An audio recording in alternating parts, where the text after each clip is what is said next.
Initially puzzle piece represent a family that despite being separated, remains connected, and says that this is their story. Seika Academy is a school where talented students have the opportunity to cultivate their skills. And for those who aspire to performing arts, sports, or advanced classes, they have a privilege, as the education offered at that school is exceptional. Meanwhile, Prota gets a shake in boxing class and thinks he has just transferred to that school. His name is Ayase. However, he is belittled by his opponent, who asks him if he is really Yu Ayase's son, while the audience watches snobbishly and wonders if he is really related to that famous actress. And they even say that he also did badly in the advanced class test. With that, Prota begins to think that yes, his mother tends to be a superstar, an actress known worldwide for her beauty and for doing her own dangerous scenes. And in her school days, she was so brilliant that she graduated as the best in the school. Her opponent tells him to take it seriously because the three royalties of the school are watching him and want to see how good he is. But this irritates the boy, and he goes all out saying that he has never played any sport and that he is not his mother. At this moment, everyone is surprised,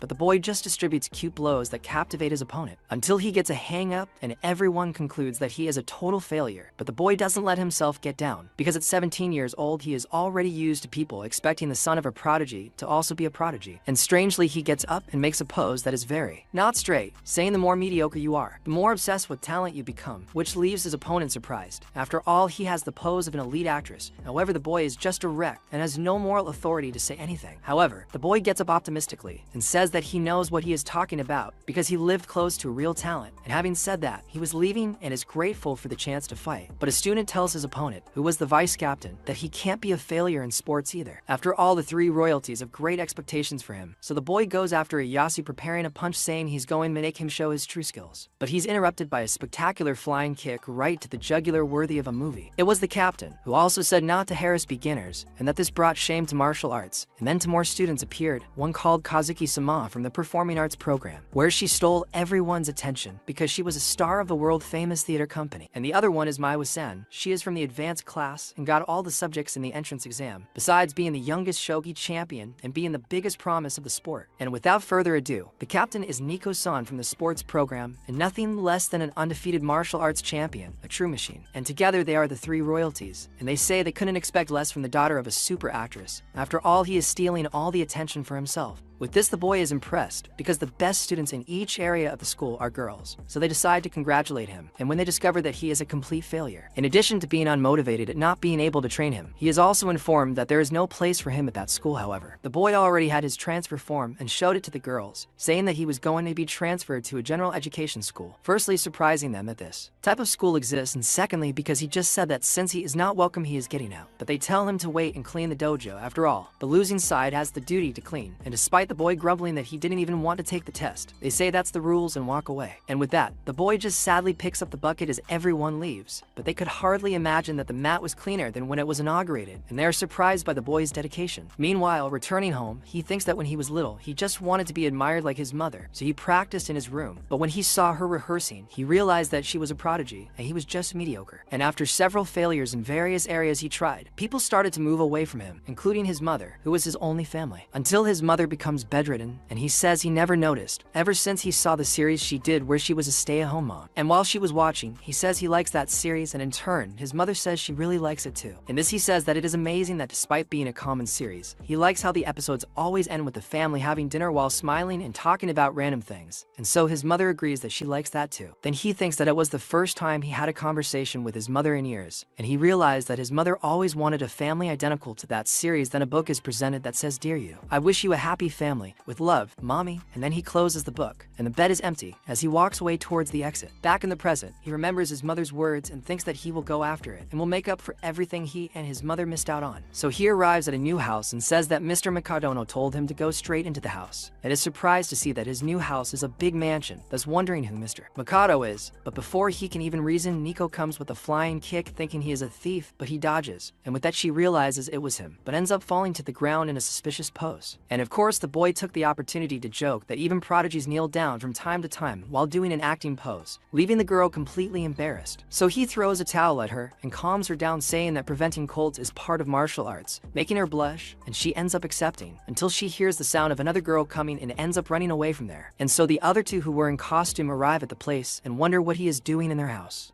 Then Nico says he broke in, but luckily Sir Mikadono calls, and upon hearing it was him, the girls calm down on his cell phone. Mr. Mikadono says that his mother was a great friend and benefactor of his, so he is taking care of him so that her talents continue to live on, opening it in his house, and then asked if he knew his daughters. In case he forgot to mention, the eldest daughter Kazuki, the middle one Nico, and the youngest Miwa, and now that he introduced them, he should try to get along with them perplexed. The boy remembers his mother's last wish, that he could find a happy family, and so this is the story of how he, Yu Ayase, managed to become part of the family of the three talented Mikadono sisters. Obviously, the girls are shocked, while the boy thinks that the situation seems to have been taken straight from a dream. But he doesn't know if it's a good dream when he comes across them judging him. But Nico ends up accepting him after all. It was his father's decision while he blushes, while the other just wonder how their father accepted to take care of a loser, and despite being uncomfortable, the boy thinks he can try to be a family with them. He just has to stay strong, so he introduces himself cordially and says he hopes they get along well from now on. But when he was going to put his things away, he accidentally grabbed one of the oldest underwear, which flew out of his hand, and soon after he realized that the house was a complete mess. And after exploring the mess, he asks Kazuki about rehearsals taking up too much of her time, and she agrees that she doesn't have time for household chores. So she starts picking up the broken and wet dishes for some reason, and the sisters realize that she tried to wash them and ended up breaking them out of frustration at not being able to wash them. But soon it falls to Miwa, who didn't wash the clothes and started to defend herself, saying that they had many types of clothes, but is questioned by Yu that it is easier than memorizing several shogi pieces with that. The girl says that from now on he will take care of the laundry, and he even agrees, but says that he doesn't want the notes on how to wash clothes that she has in her hand to go to waste, leaving her embarrassed. And finally, he concludes that the cleaning is Nico's responsibility, who asks if it's fun to expose her flaws, and then calls him a failure. And while the three of them continue to insult him about how he failed the test in each area to make themselves feel better, he continues to clean the house easily, and when they realize it, they are impressed by how clean the house is now. He even jokes that while they were arguing, he cleaned everything, and then he poses like a movie and says he can do it whenever they want, leaving the three of them completely embarrassed at that moment, with both of them thinking that despite being a failure, he looks good, while he is all happy in the corner. The next day, he doesn't have class, so he decides to go at breakfast with them to get to know each other better, but he is interrupted by Nico, who was already practicing kicks early, and Miwa is racking his brains in the shogi game against an AI, and meanwhile Kazuki was doing his morning ritual of supplements and vitamins in an exaggerated way. And while he thinks he's not even remotely like them, Kazuki informs him that he's in charge of the house, that she has drama class, Miwa has shogi training, and Nico has her training. The boy just wanted to have breakfast faster, but Kazuki says she's late for training and tells him to get out of the way in a strict manner, while Miwa devours breakfast in seconds and goes back to an absurd focus on shogi. So he just gives up and goes to cook, while he thinks that it was exactly like that with his mother, that when he made breakfast she left without eating. However, later on she made a lot of food just for herself and kept it in the fridge, and he thinks that prodigies are very self-centered and you can never know what they are thinking. Then he thinks that he was not even able to deal with his real family, and if he would be able to one day make things work out between him and his three sisters.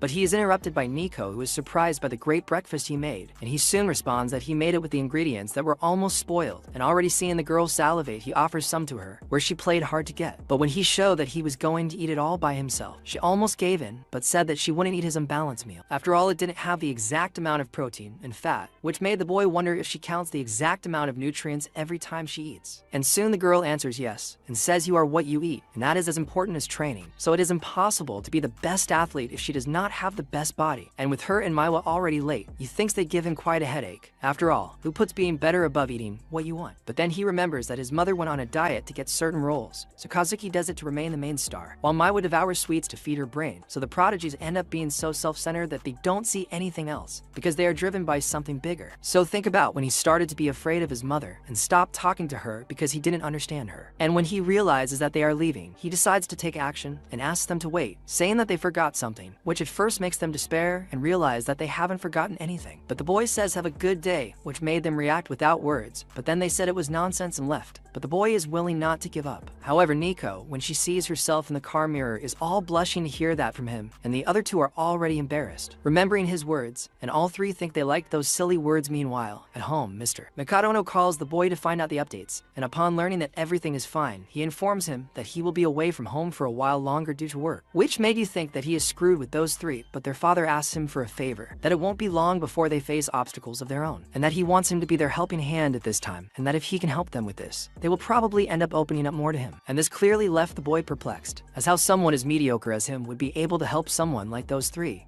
And as for Yu, he is given the duty to help 3 girls discuss the things they hope to achieve soon. In Kazuki's case, she has a difficult audition coming up, and Nico is trying to win the national karate title. And finally, Miwa has a decisive shogi match coming up. If he can help them, you will have a better chance of getting closer to them. After ending the call, he questions whether they really need his help. After all, he considers himself average in both sports and academics. Thus, Yu believes he's incapable of helping these girls, who are at the peak of their performance compared to him. And to make matters worse, he begins to imagine the comments people will make if the girls fail. Even with his help, this makes him even more apprehensive. After all, people would certainly use Yu Ayase's, his mother's, talent against Yu, saying he certainly didn't inherit hers. To try to calm down a bit, Yu decides to go to the market to buy things to cook for the girls. And during the meal, he can get to know each of them better. Well, as soon as Nico returns home and sees him cooking for her, she misunderstands, believing he's trying to buy her food. Then, she makes it clear that she's already bought her own meal, so she'll refuse the one he prepared. With that said, she goes to take a shower, and as soon as she returns to the kitchen, Nico sees him cooking with even more intensity and realizes he's really taking the task seriously. And seeing all those cookbooks on the table, Nico deduces that he's increasing his productivity in an attempt to more easily convince her to trust him, since she initially refused his food. And suddenly, Miwa comes home, and Yu goes to her and says that she is making their food. However, Miwa interprets this as something pathetic, and Nico says that the boy is probably just trying to get attention. And what's more, Nico says that she is very strict with any food she eats, so she prefers to eat a snack that she bought herself, because that way, she will be sure that she will not be putting anything fatty or harmful into her body. But while eating that bland snack, Nico becomes curious about what the boy has prepared, so she goes back down to the kitchen. Seeing the empty space, she decides to take a peek at what exactly he prepared for them. She's surprised to see that from the start, he prepared a perfectly balanced meal, made strictly for athletes. Suddenly, Yu appears right behind her with a frightening look on his face, and tells her that the food is 30 to 0.4 grams of protein. Hearing his voice coming from nowhere behind her, Nico lets out a startled scream. Yu approaches her with an even more intimidating look as he goes through all the black guy's data. Seeing him talking like a chatterbox, Nico says she understands him, and then Yu says he used some recipes recommended by nutritionists and adapted them for her. And upon discovering he made all that sacrifice just for her, Nico is embarrassed for having rejected his food in the beginning, so she makes up for it by trying his. And not wanting to praise him, Nico congratulates the creator of the recipe Yu used, but not him. Meanwhile, Miwa heads to the stairs of the house, and upon seeing the food from afar, she begins to descend the stairs slowly, trying to serve herself without Yu seeing her. However, the neighborhood appears right behind her and begins rattling off the dishes to tails like a psychopath. And to avoid continuing to be pressured by him, Miwa sits down on the chair and says she'll try his dish to see how it is. But as she prepares to eat, Yu stands beside her, staring at her with that intimidating look from before. Then, the girl asks him to excuse her, because she can't eat with a crazy person staring at her like that. But even after hearing this request, Yu remains planted beside her, saying he won't leave. And suddenly, in the middle of the meal, Kazuki arrives home and finds it strange that his sisters have arrived so early. And as soon as she notices the feast on the table, Kazuki is astonished. Yu also approaches her to discuss every detail of the dish, trying to reassure her and get her to eat quickly. And although he tries hard to please her, Kazuki acts tough, saying she won't be convinced by food like Nico and Miwa were. Upon hearing this, Nico calls her attention back, saying that this time, you finally got something right. But still, Kazuki is skeptical of her statement and says that even though they look like a happy family during a meal, this kind of scene doesn't suit her, as Kazuki doesn't like these tables, much less whoever prepared their food. Upon hearing these words, Nico takes Kazuki's plate and tells her she really doesn't deserve food as good as Yu's. As for Yu, he warns Nico that eating angry is quick and will make her gain weight more easily. Hearing this, Nico begins to worry, but Yu makes it clear that he will monitor everything she eats. And well, 3 days after he started living with the 3 girls, he realizes that Kazuki remains the hardest girl to approach. And although the girl's father asked him to help his daughters, Yu believes that if things continue this way, he won't even be able to meet them, let alone help them. And at recess, Yu notices Kazuki attracting attention from the other girls despite being a woman, something that impresses him. But beyond her good looks, Kazuki is also the top student in her performing arts class, something that makes her even less approachable to anyone. However, despite these barriers, Yu takes the initiative and goes to talk to her amidst the crowd. And as expected, the neighborhood is humiliated by all the girls, who remember him only as the son of a famous actress, even though he doesn't have as much talent as his mother. As for Kazuki, she participates in the humiliation, telling him not to get too close to her, because if he does, he'll surely dull her shine with his dirty aura. Upon hearing this, Yu begins to argue with her, saying she spent the entire night hoping Kazuki would give in to her inversions. Furthermore, Yu reveals that he has something only he can offer her, and he assures her she'll love it. And although this thing is referring to food, the girls assume he's talking about something a little hotter. After all, Yu, as usual, couldn't explain himself properly, and to make matters worse, he says she'll see him when they get home. Upon hearing this, the girls discover that the two live together, and then they start asking if they're dating. eating. And well, when he meets Miwa, Yu invites her to go to the cafeteria with him. However, she starts running in an attempt to escape him, until suddenly, he manages to catch up with the girl, who begins to confide in him, saying that she is a completely different girl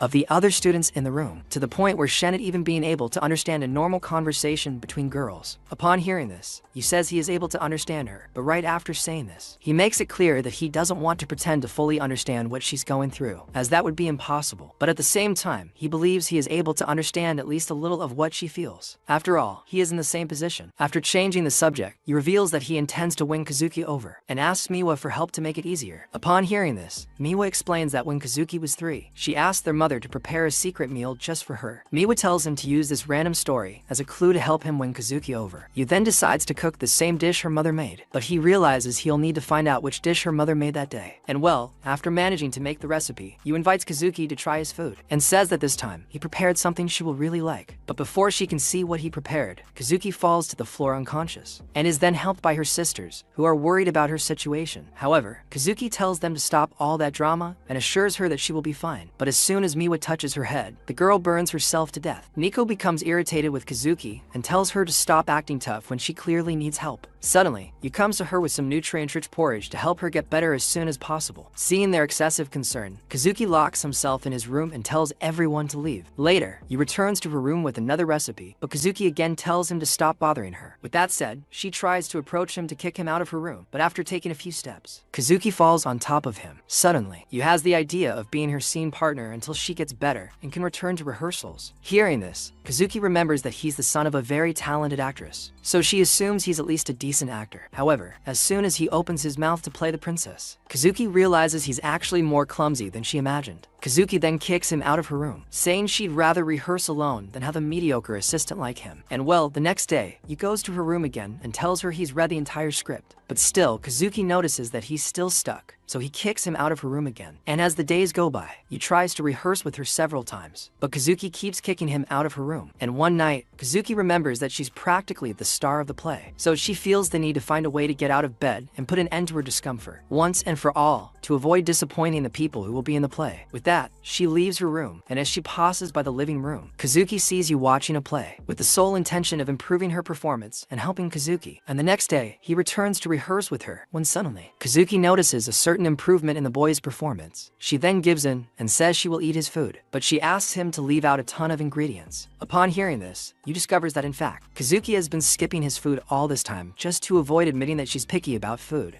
And seeing Kazuki eating Yu's food, Nico becomes shocked. As for the boy, Yu scares Kazuki by telling him she's eating food with carrots, and although she's shocked by this information, he remains calm, having finally managed to get the girls to eat his food. But later, the girls refuse to eat his food, as they'll be busy with dirty chores that day. Hearing this, Yu is disappointed. After all, they were just starting to eat together, and missing out on that was something he hadn't planned on. However, remembering that his mother used to be away from home for months at a time, Yu realizes that being alone for a day won't be a problem. At the same time, Yu says that this is precisely what made him distance himself from his mother. Furthermore, he remembers that his mother was as talented as the 3 girls, and that Yu, like himself, considers himself a nobody and incapable of doing anything. And remembering the girl's father's request, Yu realizes that he will have some difficulty fulfilling it. He then decides to go see a movie to relax a bit, and in doing so, he begins to feel emotional watching an everyday family scene. And upon seeing that the series protagonist is his mother, Yu feels something strange. After all, his mother seems happy in her role while having fun with her family, something you can't have so easily, considering the 3 girls don't make his life any easier. And speaking of them, the bottles finally return, and Yu greets them with tears in his eyes. Then, Nico finds this strange and asks why he's crying, and Yu, in turn, says he just couldn't handle it after watching a moving TV show. As for Kazuki, he notices that one of the actresses is the boy's mother, and then deduces that he's missing his mother so much that he can't even contain his emotions. She sympathizes with Yu, telling him he doesn't need to do chores or cook just to try to win her over. As for Miwa, she confirms Kazuki's point and tells him not to overexert himself. Nico also joins in the conversation and reminds him that he's just doing the housework, so he shouldn't do everything himself as if they weren't the real owners. But upon hearing this, Yu says he doesn't see himself the way she describes him. Instead of being someone living in a stranger's house, he wants to be part of the family, connecting with them like a younger brother. Seeing him treat them like family, the girls are left confused, and Nico describes what he said as ridiculous. After all, she believes he's just repeating what she usually sees on TV. Furthermore, she finds the concept of a happy family to be greatly overrated, as she doesn't even know how a family is formed. And right after she says this, the series actor confirms confesses to the actress, saying he'll form a happy family with her. Upon seeing this, the three girls deduce that Yu is actually confessing his love to them, wanting to be their husband. At this point, Kazuki begins to idealize himself as a bride and begins to go into denial, as he doesn't believe she truly wants to marry a boy like him. As for the other girls, they also start to see themselves as brides, but soon come to their senses and realize they were just carried away by the soap opera on TV. As for Yu, he asks to exchange birthday information with Nico. After all, he wants to take seriously the idea after become a family with the girls, and so he needs to know her age, so that you can define Nico as his older or younger sister. And upon hearing this, Nico begins to sweat with rage, and so the three sisters make it clear that he will never be more than a simple parasite to them. Now in the shower, Nico remains thoughtful about what she heard from the boy, calling him an idiot for coming up with such an idea so suddenly. But upon further reflection, she remembers that he's just a teenager living with three girls, so it's natural that he doesn't fully understand what's going on there after all. She can't understand it either. And suddenly, Yu lets out a scream that everyone in the house can hear. Nico runs to him to see what's going on and discovers that he simply remembered he didn't buy bread for breakfast. At this, she begins to scold him, telling him to stop caring about any small mistakes he makes. As for him, he notices her in a towel and tells her to get dressed quickly to avoid catching a cold. Upon realizing she's actually naked, Nico becomes embarrassed and runs away until she's suddenly spotted by Miwa. After exchanging a few words, she notices Nico's red face and asks what happened. Nico, unsure of what to say, says she felt a little dizzy from the hot bath she recently took. But upon hearing this, Miwa clearly realizes she's lying and reminds her that Nico was only in the bath for 5 minutes. As for Yu, he interrupts the girls' conversation and tells Miwa that he's already folded the clothes for her. As soon as she touches the clothes, getting closer to him, Miwa starts to blush too, and ends up dropping them on the floor. Nico notices her blushing and points it out. However, Miwa covers it up, saying that her face has always been redder. However, Nico says that in fact, she must also have a crush on you. And upon hearing her use the word "to" in the sentence, Miwa realizes she's missed a slip, revealing that Nico also likes you. While the girls are fighting, Kazuki arrives and, upon seeing the two sisters nearly killing each other, tells them to stop and act more appropriately for their age. As for Yu, he asks Kazuki for help reaching a pot on the top shelf. She helps him, and as soon as she turns away from the boy's view, Kazuki's cheeks turn red. The other two sisters notice her embarrassment and stare at her, which leads to a fight between the three of them. Yu steps in and tells them to stop fighting. After all, sisters should get along, which is the complete opposite of what they're doing. And as soon as the girls leave, Yu realizes that real life will never be like a TV show. But at the same time, he remembers the fun they had eating together at the same table. So, Yu believes these little happy moments are worth it. And when he picks up a photo of the three sisters as children, Yu is surprised to discover that the girls were much cuter than they are now. After all, the three sisters now look more like villains from a horror movie than anything else. Well, after trying to talk to the sisters to find out which one took down the photo, Yu realizes they're lying to him, since none of them admit to having a family photo. Yu then tries to figure out which sister was responsible for keeping that photo. After all, to become a member of the family, he needs to better understand all the sisters and determine which one would still be interested in keeping that photo.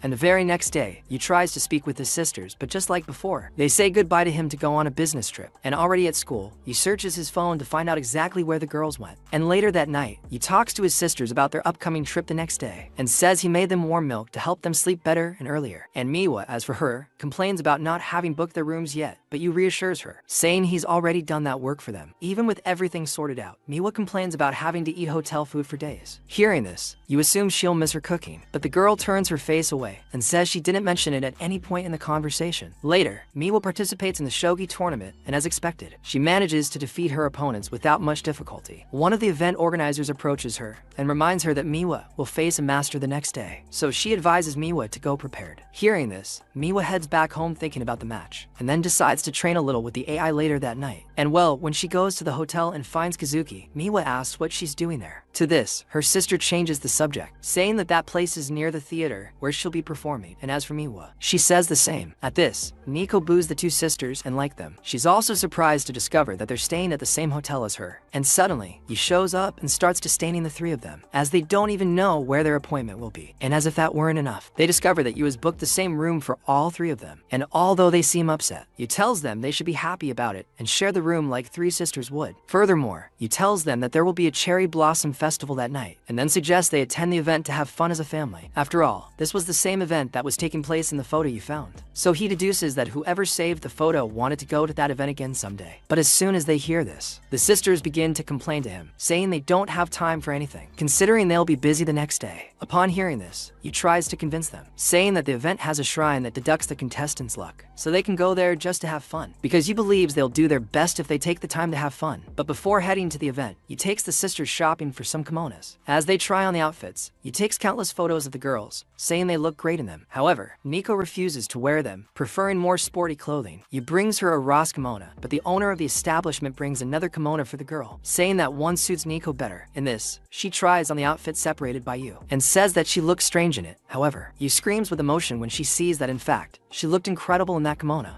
Upon arriving at the Cherry Blossom Festival, the girls start to feel hungry. So, Yu asks the girls not to stray from him. However, Kazuki ends up distancing himself after being approached by a group of girls, who begin to worship her as if she were the main star of the event. Seeing all this, Yu becomes dissatisfied with the direction things are going, as he would like to see all the sisters relaxing at the event as a family. However, Kazuki has already ruined that plan by activating his work mode at the event, and although he doesn't like it, Yu decides not to interfere. Meanwhile, the other two sisters stand back and watch Kazuki's fame and love of flattery. Miwa and Nico, however, decide to stay away from the crowd and enjoy the event more. One of the girls in the crowd around Kazuki decides to leave, saying that even though she's very pretty, Kazuki is still a girl, so she doesn't see anything wrong with her. But when she steps wrong, she trips until suddenly, Kazuki catches her, preventing her from falling hard to the ground. She then begins to lead the girl to a place where she can sit, and meanwhile, the girls in the background begin to feel jealous, begging to be theirs instead of the girl, who, by the way, didn't care about Kazuki at all. As for Yu, he realizes it will be difficult to get close to Kazuki with all that crowd surrounding her. So, he becomes more vigilant not to lose sight of her. And well, after Kazuki leaves the girl in a safe place, she continues walking through the event, until suddenly, she is captured by Yu, who takes her to a place away from the view of her fans, and tells her that she should enjoy the festival more. Furthermore, Yu says he noticed she was walking awkwardly, as if her foot was injured, and so he takes the strap of her sandal from his pocket and hurries to put it back in place. But as soon as he sees her foot, Yu realizes the situation was worse than he had imagined, and remembering that she was carrying a person in that state makes Yu even more indignant with her. However, Kazuki reminds him that because she is the heroic prince, she should never count on the help of others, as the mere idea of the prince being saved by someone else is completely absurd. Upon hearing this, Yu disagrees, saying she shouldn't care who gets saved, because in his view, the prince also has every right to be the princess sometimes. With that said, Yu advises Kazuki to be whoever she wants to be, without any social constraints or pressure from anyone. Hearing this, Kazuki finally understands what he means, and then extends his foot to Yu, implying that he will let her take care of her, thus assuming the princess role the boy had mentioned. Meanwhile, Nico plays one of the event's games, trying to catch a fish with a fragile accessory that tears easily, and seeing Nico failing, Miwa starts to tease her sister, saying that she's really bad at that game. After all, she tries to catch the fish almost as if she were trying to catch a bear, and because of that, she obviously ends up losing the fish from her hands. And suddenly, Yu goes up to the two girls with Kazuki, and asks them to let them both join the game with them. But as soon as the sisters see Kazuki with the flashy mask on his face, they ask what it is, to which Yu explains that she's just in disguise. Hearing this, Miwa agrees that Kazuki should wear that smiling mask all the time. After all, it will disguise the serious look she always has on her face. As for Yu, he stops these comments.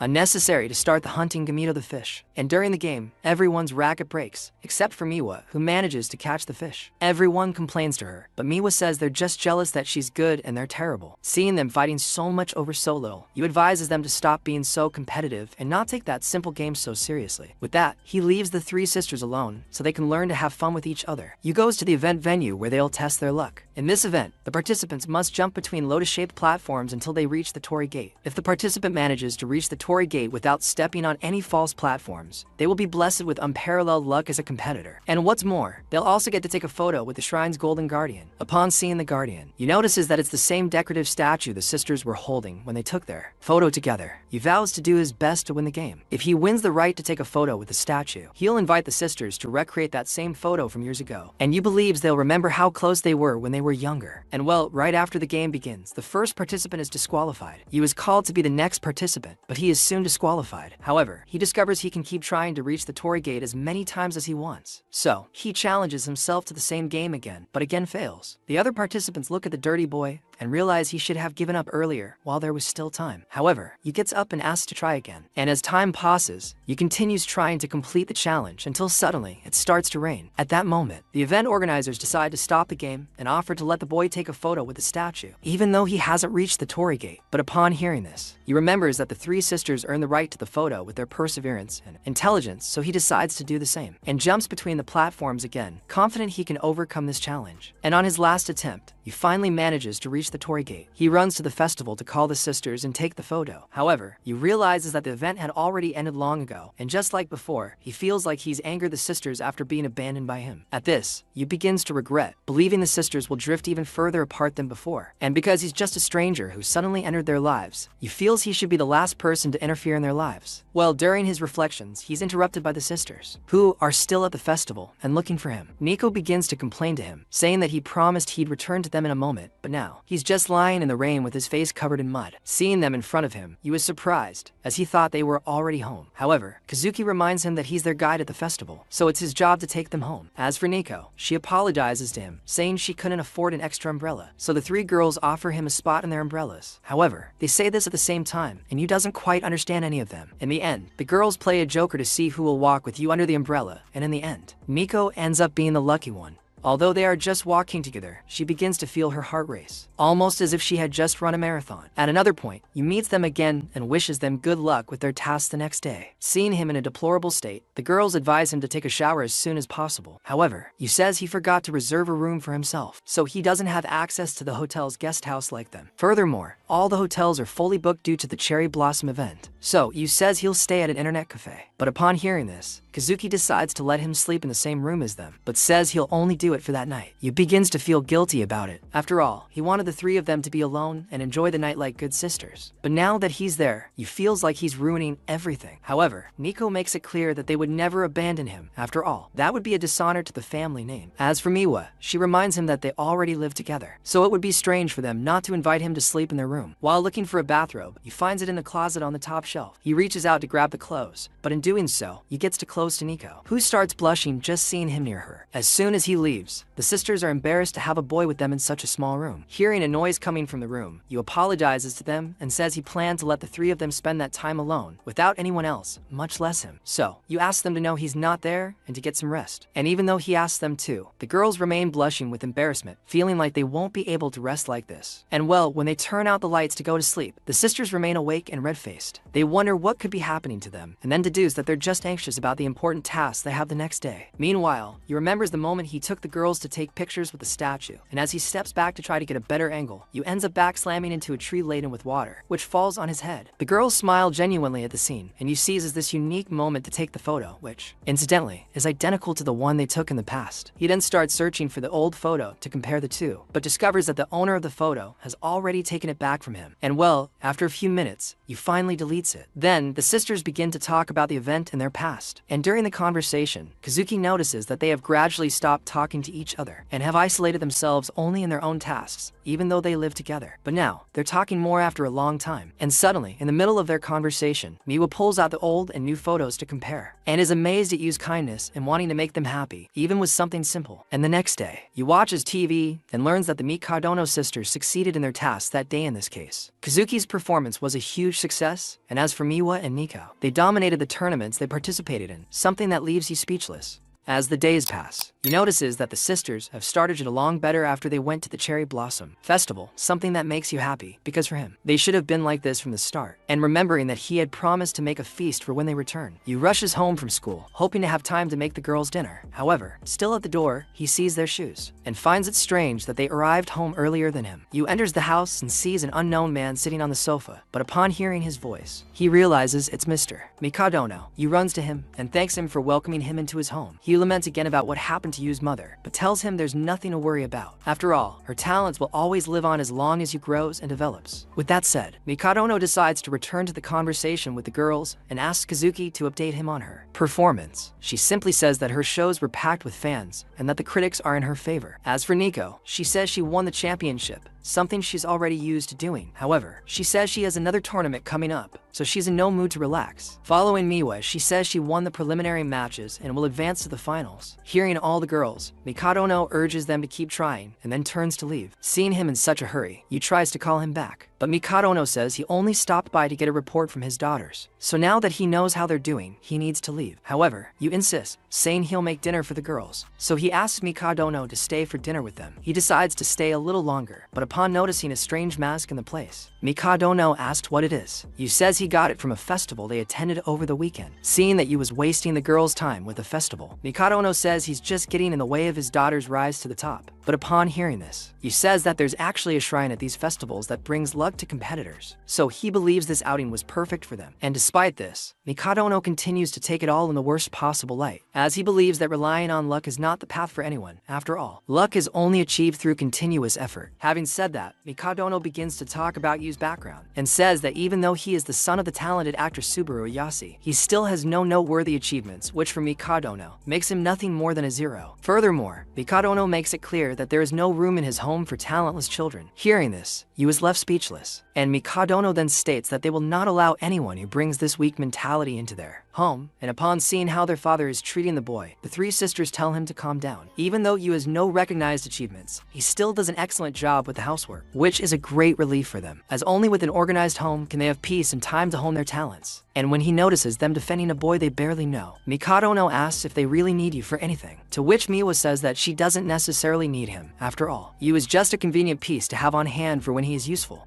But even though they defend him, Mikadono says that Yu doesn't seem compatible with the three of them. However, the girls keep butting heads with him and say that Yu is completely compatible with them. A week later, Yu continues to think about the things he heard from the girl's father. After meeting him, Yu finally understands why the girls are so determined and eager to improve. In fact, they're simply concerned with doing their father's bidding, who, by the way, is very strict. And although Mikadono appears to be a respectable, accomplished man, his aura that day took all the shine off his daughters. And to make matters worse, this happened just when the girls had just started to get along. Meanwhile, Nico decides to take a break after intense training, but when eating her usual snack, Nico complains that it doesn't taste as good as it used to. The other sisters share the same complaint. As for Yu, he's disappointed to remember that his initial thought was to live like that ideal family from a drama, but now he believes his idea of a perfect family was just a mediocre idea in his head. But as soon as he says this, he remembers his mother's words, saying that she, too, would like to have a family like the one in a drama. With that, he returns to his place and says he needs to do whatever he can to make the three sisters an ideal family. As for Nico and the others, they leave the house for another day of school, but this time, Nico notices that Yu is no longer there in the hallway to wish them good morning something. That seemed simple before, but since she no longer has that, Nico begins to miss those words. And now at school, the girls notice that Yu left a lunchbox for each of them in their bags, something they didn't expect. And as soon as he returns home, Kazuki calls him for a chat and then tells him they should establish a co-management. In this case, Kazuki says he's willing to accept Yu as one of them, but to do so, he'll have to help her with a difficult upcoming audition. Furthermore, Nico says she'll also need his help with an important upcoming tournament. And finally, Miwa says she has decisive matches, and therefore, she'll need his help too. Upon hearing this, Yu says he'll help them in any way he can, starting with making their lunches every day. After all, he already considers himself part of their family. But upon hearing this, the sisters dismiss him, saying Yu is just their supporter. And well, the next day, Yu makes their lunches and then wishes them all a good day. With that, the girls leave the house and realize that hearing Yu say this to them really makes a difference in their day. And although Yu can't do anything more than that, he promises to do his best to help them. And at another point, Nico receives a call from her senpai in the middle of training. In the call, he says he heard about her excellent performance. But upon hearing this, Nico tries to maintain apparent humility, saying she's not all that great. And as for the boy, he says he just returned from an overseas tour. And since they haven't seen each other in a long time, he says he's eager to see how much she's improved in the next tournament. And meanwhile, Miwa plays poorly and decides to forfeit the match against her master, at least for now. And as they return home, the three sisters think about what Mikadono told them and begin to feel even more tense. But as soon as they arrive home, they are greeted by Yu, who already had their dinner prepared. However, as soon as Nico notices a mediocre taste in Thuhen, she eats his food. She remembers what their father had said about mediocrity. In this case, Mikadono abhors mediocrity, believing her to be a bad brother, and their duty as Mikadono is to combat any and all mediocrity. But instead, the girls approve of Yu's mediocre cooking, and after finishing the meal, Kazuki goes to the boy and offers to help him wash the dishes. Upon seeing something like that coming from her, Yu is shocked, and Kazuki, in turn, tries to clear her record, saying she's not doing it for the boy. In fact, she's just trying to cultivate her feminine side. side. But upon hearing this excuse, Yu says she doesn't need to be feminine to wash her own dishes. And as they wash the dishes together, Yu asks if she's feeling more comfortable about the difficult test she'll have. To this, Kazuki says she's not sure yet. After all, this will be her first time playing this type of role. So she says she's very nervous about the situation. However, Kazuki reports feeling a little less tense when she got home and saw Yu making jokes to make them laugh, so she believes everything will be okay in the end. And although she says this, Kazuki makes it clear that she's not feeling bad because of Yu, but because of something else. Having said that, she notices Yu with his bandaged fingers and asks what happened. To this, he says he only cut his fingers a little while cooking, because contrary to what she thinks, Yu is not an experienced cook. Hearing this, Kazuki realizes that the boy, despite being clumsy, still doesn't give up on his tasks until the end. And suddenly, Yu falls to the ground and hurts his nose. Kazuki, worried about him, goes to the boy to see if he's seriously hurt, but she ends up tripping and falling on top of him, kissing him. And even though it was all a big accident, Yu apologizes for accidentally kissing her. However, Kazuki tells him to calm down and says she didn't really kiss him. In fact, they just had a minor accident. Seeing that she didn't touch him, Yu is relieved, but at the same time, he feels sorry for Kazuki for kissing a guy with a bloody nose. However, Yu deduces that she's already performed similar scenes on stage, so she's used to it. Another day, Yu goes to Kazuki's room to talk about the kiss they accidentally shared and says he understands if she's offended by kissing a loser like him, so he intends to pretend that kiss never happened. With that, Yu leaves her room and Kazuki stays behind, feeling bad that he treated their kiss as something forgettable. But at the same time, she realizes he's right, because Kazuki needs to forget about it and focus solely on her play. She's been cast as a woman for the first time, and since she's always played a man, Kazuki needs to practice her femininity. But during the play's kiss, she remembers the real kiss she gave Yu, and this ends up getting in her way. She gets scolded by the team supervisor, who tells her to stop mixing her private life with acting. And upon returning home, Kazuki tells Yu that her training is getting more demanding, so she asks him to prepare more energetic meals for her to be able to handle her training. Yu is willing to take care of everything she needs. However, Kazuki abuses her goodwill even more, asking him to go on a date with her that Sunday. It's the old excuse, right? The same excuse he is always. We've known this one for a long time. So if you want to see the next part, leave a like and subscribe, and I'll definitely bring it to you. And I went.